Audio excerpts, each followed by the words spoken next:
Hello दोस्तों। आज इसमें क्लास 12th आर्ट्स और सब्जेक्ट पॉलिटिकल साइंस चैप्टर 8 है आपका। इस चैप्टर 8 से कुछ इम्पॉर्टेंट ऑब्जेक्टिव क्वेश्चन है जो आपको इसमें बताया जाएगा, जो आपके एग्ज़ाम में आने वाले एग्ज़ाम में आ सकते हैं। तो चलिए इस क्वेश्चन को देखते हैं सभी लोग। भारतीय संघ में सिक्किम का विलय कब हुआ? ठीक है, भारतीय संघ यानी भारत में सिक्किम का विलय कब हुआ? तो 1975 में हुआ था। कब हुआ? 1975।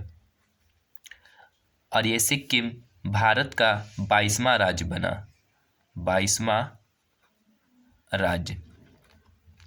सिक्किम की राजधानी की बात की जाए तो सिक्किम की राजधानी क्या है? गंगटोक। गंगटोक। और सिक्किम में आपका दर्रा है नाथुला दर्रा। ये नाथुला दर्रा आपका सिक्किम में है।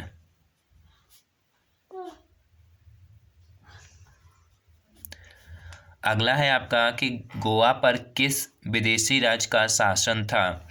तो पुर्तगालियों का था। ठीक है, पुर्तगाल।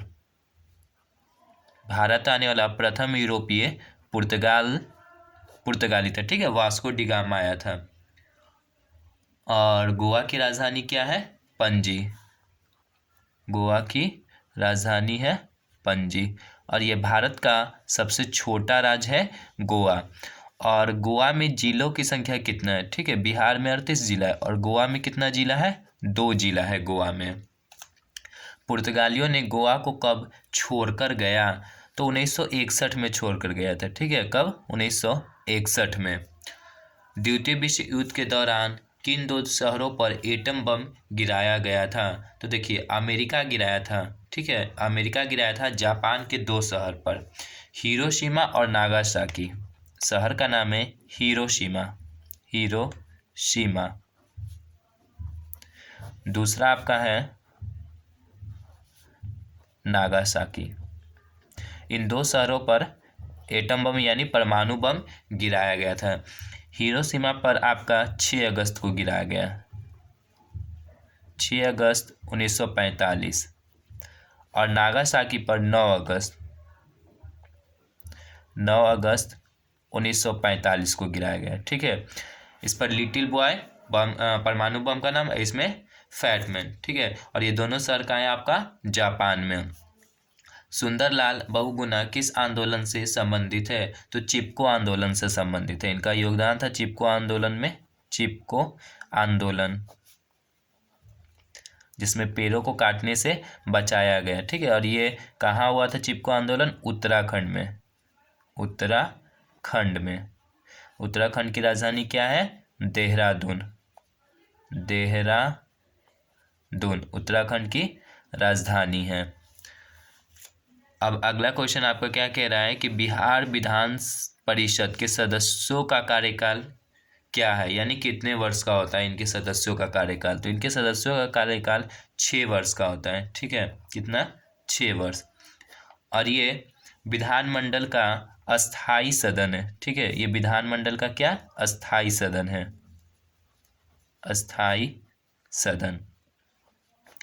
और विधान परिषद में सदस्यों की संख्या, ठीक है, सदस्यों की संख्या कितनी है? 75 है। सदस्यों की संख्या कितनी है? 75 है। और इसे उच्च सदन कहा जाता है। चलिए, 1992 में किस शहर में पृथ्वी सम्मेलन हुआ था? तो ये आपका हुआ था रियो डी जेनेरो में। ठीक है, कहाँ हुआ था? Rio de Janeiro. Rio de Janeiro. ये आपका पड़ता है ब्राज़ील में। ब्राज़ील को सांपों का देश कहा जाता है। ब्राज़ील को सांपों का देश कहा जाता है। और ब्राज़ील की राजधानी क्या है? ब्राज़िलियस। चलिए, नेक्स्ट क्वेश्चन आपका है कि विश्व पर्यावरण दिवस कब मनाया जाता है? तो ये आपका 5 जून को मनाया जाता है। 5 जून को विश्व पर्यावरण दिवस। वास्को डी गामा पहली बार भारत कब आया? तो ये पहली बार भारत 1498 में आया था। ठीक है, पहली बार कब आया? 1498 में आया था। और ये कहाँ का था वास्को डी गामा? पुर्तगाल का रहने वाला था। पुर्तगाल का। यहाँ पर आया था पहली बार कालीकट बंदरगाह, केरल में आया था। कहाँ आया था? केरल में। जहाँ का राजा कौन था? जमोरिन। बिहार में विधानसभा के सदस्यों की संख्या कितनी है? तो बिहार विधानसभा के सदस्यों की संख्या कितनी है? 243। ठीक है। और ये अस्थायी सदन है और इसके सदस्यों का कार्यकाल कितने वर्ष का होता है? 5 वर्ष का। ठीक है। ये आपके इस चैप्टर से कुछ इंपॉर्टेंट क्वेश्चन थे जो आपके एग्जाम में पूछे जा सकते हैं। तो आप इस क्वेश्चन को लिख लीजिए ताकि आपका एग्जाम में आए तो आप बना सके। Thanks for watching my video.